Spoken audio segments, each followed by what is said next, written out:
Talk about AI in the workplace. I know it can be controversial for some, and for the conversation, we want to bring in AI workforce expert Elizabeth Lotardo. Thank you so much for your time today.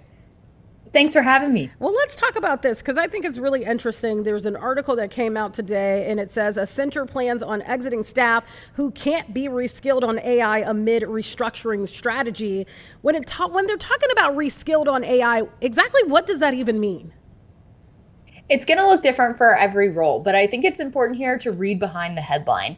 If they can't be reskilled, this is not an ultimatum of use AI perfectly or you're fired. What workforces like Accenture are moving towards is a model where they are increasing the skill set of their workforce with AI. For some roles, that's using ChatGPT to write an email.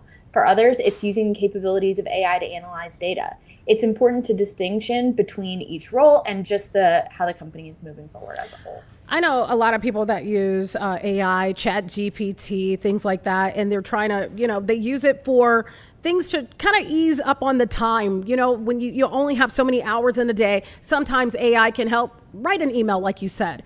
What do you say to the person that is maybe shy or maybe embarrassed to the fact that they're using Chat GPT and some of these other AI tools?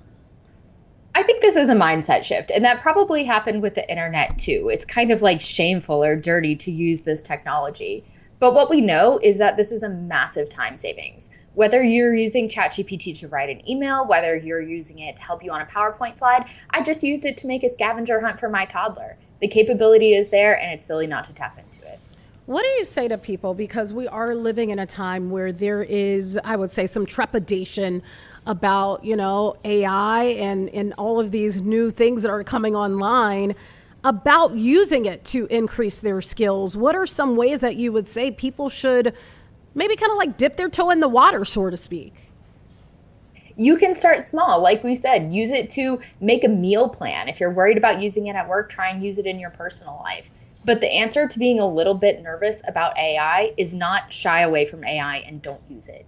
We know the world is trending in a way that heavily uses this technology. And the more fluid you can be, the more career opportunities you're going to have. What kind of skills would you say if someone is applying for a job now and some jobs are leaning towards looking at you to have AI skills?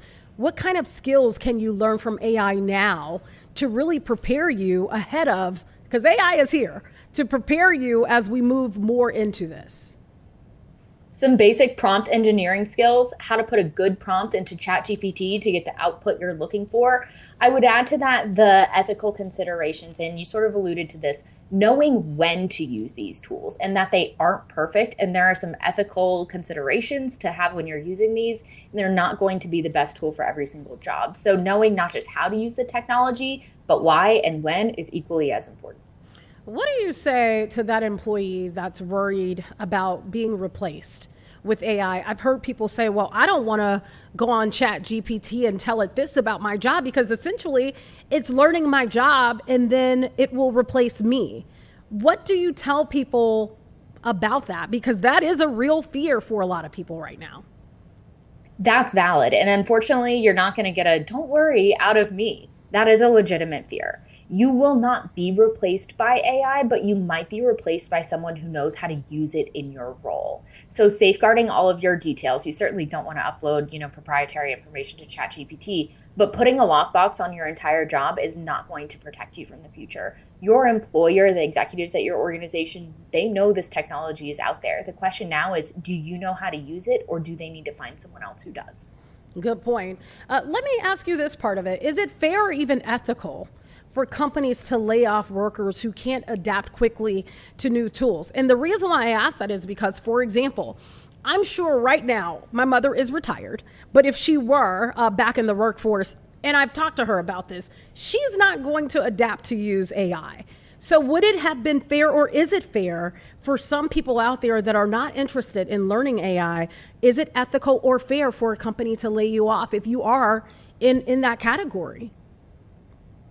It's a gray area. I mean, from a legal standpoint, is it fair? Probably. Most employer contracts are at will. Is it ethical? Probably not.